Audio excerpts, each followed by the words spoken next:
Humanidades 3, Módulo 2, Pista 5. Mal hombre, mujer. ¿Cómo es que llegamos a ser lo que somos? Nacemos, crecemos, nos desarrollamos. En este desarrollo se ponen en juego múltiples factores que modelan nuestra forma de ser y de pensar. El lenguaje, las palabras, la familia, la escuela, la religión, la política, nos ayudan a formarnos una idea del mundo y de la vida. En esto influye nuestro carácter, nuestra inteligencia, que van configurando nuestra personalidad. Casi sin darnos cuenta, nos vamos formando una identidad que irá cambiando a lo largo del tiempo. Cuando somos niños, aceptamos casi sin dudar lo que nos dicen los adultos.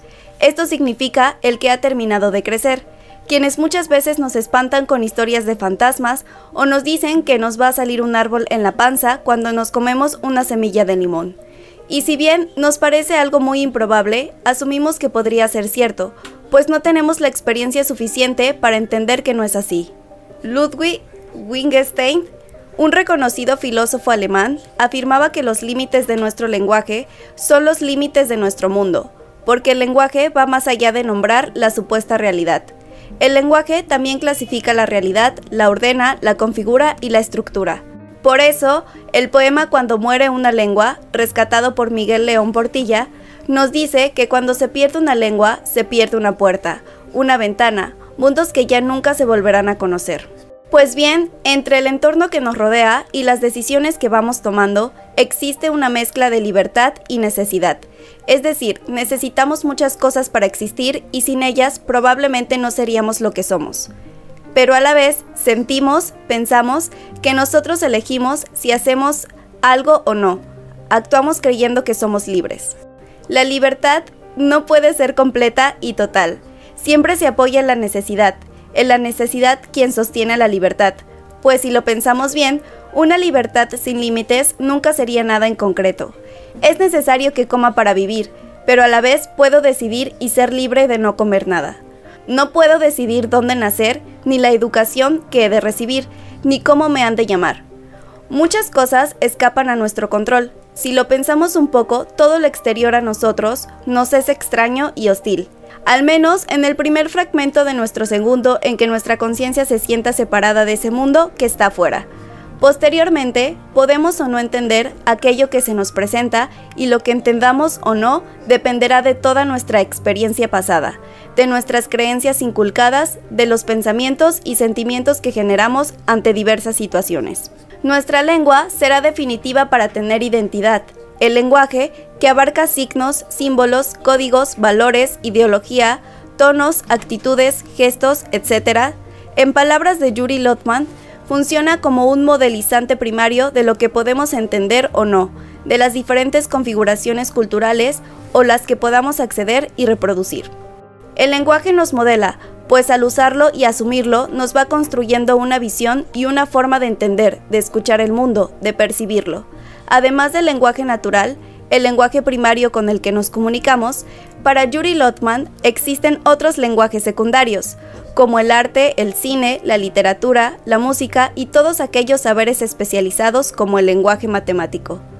Para acceder a los lenguajes secundarios, primero debemos forzosamente tener un lenguaje primario, que nos permita establecer códigos, signos y significados. No podemos habitar el mundo sin comunicarnos. Toda comunicación es ya una forma de lenguaje. Sin el lenguaje, seríamos muy parecidos a los animales, ya que nuestro razonamiento no se desarrollaría, pues pensamos mayormente a través de las palabras. Los animales también se comunican. Las plantas se comunican con otras plantas por medio de sus raíces y les comparten sus nutrimentos a las más débiles. Un perro entiende cuando lo llamamos. Si se le entrena, puede obedecer ciertas órdenes. Pero solo los humanos hemos desarrollado un lenguaje oral y escrito. Es mediante el lenguaje que articulamos nuestro pensamiento y viceversa. También el pensamiento articula el lenguaje. Imaginemos a los niños que por un error han tenido que sobrevivir en la selva, teniendo como guía los animales que los adoptaron. No es que no puedan pensar, seguramente resolverán muchos problemas en los que ocuparán su mente, pero no podrán expresar o comunicar sino sentimientos básicos como hambre, ira, miedo, llanto, alegría, dolor. El lenguaje, por lo tanto, es algo que debe ser aprendido y a la vez es algo que genéticamente ya se encuentra en nosotros. Por otro lado, está ampliamente desarrollado que el ambiente en el que se desarrolle una persona será de vital importancia para su desarrollo cerebral, intelectual y afectivo. Si de niños nos desenvolvemos en un ambiente de cariño, seguridad, calidez, cuidados y con una sana alimentación, es probable que nuestras capacidades intelectuales se vean potenciadas. Por el contrario, vivir una infancia hostil, precaria e insegura, con poca afectividad, conlleva muchos problemas a nivel de desarrollo cognitivo y afectivo. Del mismo modo, dependiendo de dónde nacemos, empezaremos a formar parte de una comunidad cultural, social, política y científica, que a la par nos ayuda a desarrollarnos, nos ofrece ciertos derechos y garantías. También nos pide realizar ciertas obligaciones. Para el filósofo Michel Foucault, somos vigilados, castigados, oprimidos y hasta dominados por un sistema que al formar parte de él, ejerce poder sobre nosotros. Por eso, debemos poner atención en las instituciones que nos gobiernan, la forma en que las personas que están al frente de esa institución y a quienes conferimos autoridad nos gobiernan, pues sus principios, sus ideales, forma de vida impactará a toda la comunidad debido a su cargo y las decisiones que tomen. Y debemos entender que muchas personas llegan a obtener buenos trabajos solo a través del privilegio, del compadrazgo, de pertenecer a cierta familia. Es decir, si nacieron en una ciudad grande, con padres económica y emocionalmente estables, es probable que logren un buen empleo. En cambio, quienes nacieron en una zona rural, lo anormal, lo extraordinario, sería que lo consiguieran. Pero el discurso dominante dirá que no nos esforzamos lo suficiente, que somos flojos, que no le echamos ganas, cuando la realidad es que el sistema, es decir, las instituciones, la escuela, la familia, no a todos nos ofrecen lo necesario para acceder a una vida justa, digna y saludable. Tener salud no solo implica estar bien mental y físicamente, porque la salud económica también es muy importante para el desarrollo de todas nuestras potencialidades. Nos dicen muchas veces, puedes lograr todo lo que te propones, pero no funciona así. Está el contexto socioeconómico, nuestras carencias económicas, incapacidades, bagaje cultural, etc. Lo que nos dificultará acceder a ciertos espacios, suponiendo que somos sumamente talentosos o inteligentes. Todavía tendremos que luchar día a día para lograr algo. Lograr sobresalir es la excepción. Por ejemplo, los bancos. Uno guarda ahí su dinero porque se supone que es más seguro que guardarlo en casa. Pero ahora el patrón te paga por medio de él, quitándonos una parte de nuestro salario, por manejo de cuenta. Pero además nos tratan como personas de segunda. Si llevas media hora formado para obtener lo que es tuyo, pero llega alguien con una cuenta Priority, Gold o algo así, tiene derecho a pasar antes que tú, porque tiene más dinero, y esto se reproduce de varias formas en diferentes ámbitos. Entonces, lo que podemos entender es que dependiendo del lugar donde nacemos, del sistema en que estemos inmersos, podremos tener más o menos oportunidades de desarrollarnos. ¿Es justo? ¿Por qué no podemos nacer en un mundo donde lo importante sea la vida humana de todos y no solo la vida humana de unos pocos privilegiados?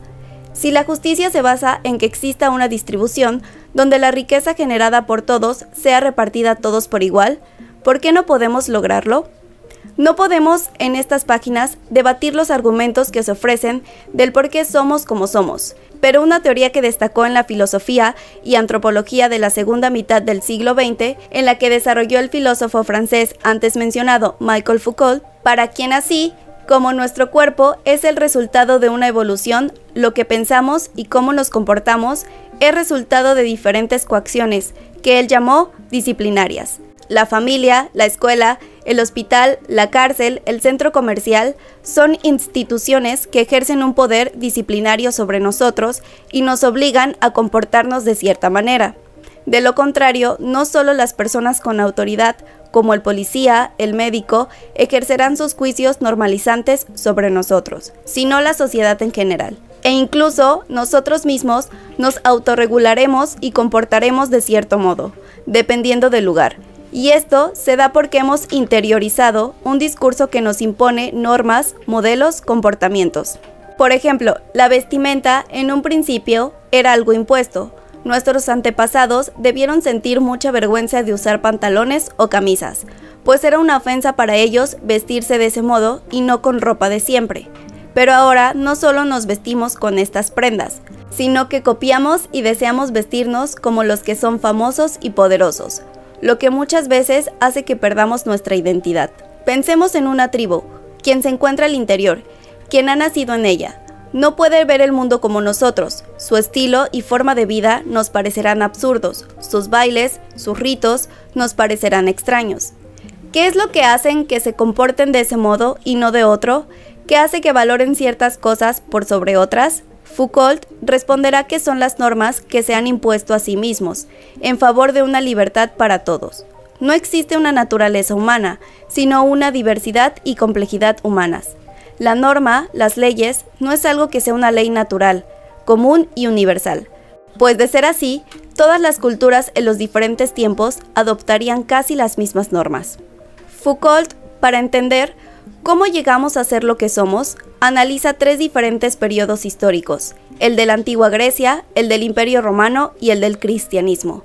Cada uno de ellos reproduce diferentes prácticas de autocuidado, formas de entender el mundo, pero todas se basan en un discurso que nos pide comportarnos de cierto modo. En un primer momento, en la antigua Grecia, las leyendas, los mitos, los dioses, lo que se consideraba divino, lo sagrado, no se distinguía de lo que es verdadero, o mejor dicho, no era puesto en duda. La mayoría de los filósofos presocráticos, si no es que todos, pedían ayuda a las musas para que les fuera revelada la verdad. Tenían oráculos, sistemas de adivinación que eran considerados sagrados, como el oráculo de Delfos. Es un oráculo que le dice a Sócrates la famosísima frase «Conócete a ti mismo». Los oráculos no eran sino templos de los cuales una mujer o un hombre se ponían en estado de trance y profetizaban o daban consejos, casi siempre ambiguos. Sócrates fue uno de los primeros pensadores en cuestionar las ideas de sus sucedáneos, mediante su famosa frase «Yo solo sé que nada sé», y es entonces que la noción de verdad es puesta en duda, y se empieza a distinguir entre verdad y creencia, entre falso y verdadero. Lo que Foucault encontró es que en la antigua Grecia, la relación que existía entre los hombres y los gobernantes era que todos estaban en el mismo barco. Quien gobernaba debía llevar el barco a buen puerto, conducirlo lo mejor posible. Esto cambió en la época romana, donde el gobernante, más que un capitán del barco, era como un pastor que cuida sus ovejas.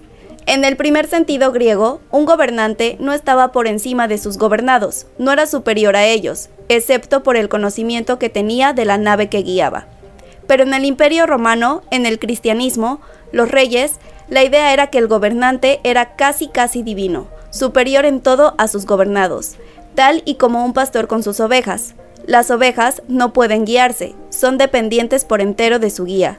El guía es superior no solo por su cargo, sino por su ser, pues es de otra especie, está por encima. Entonces, estos dos enfoques se pueden nuevamente dividir entre los que piensan de forma esencialista y los que piensan de forma anti-esencialista.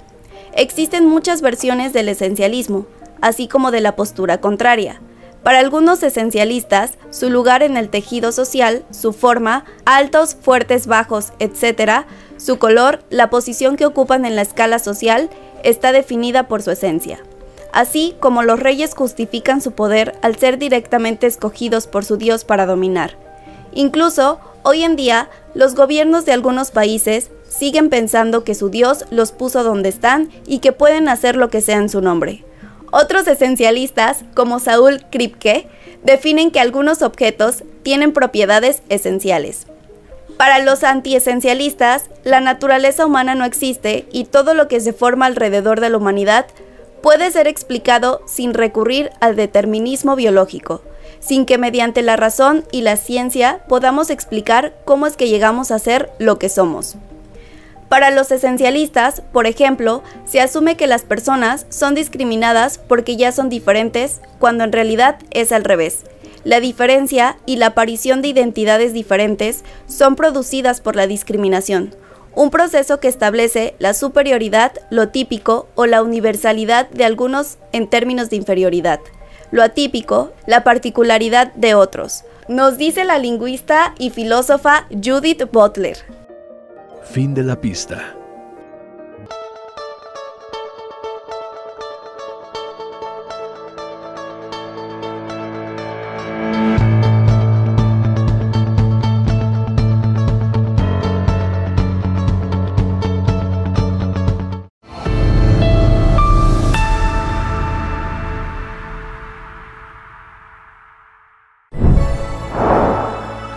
Por amor a Veracruz. Gobierno del Estado.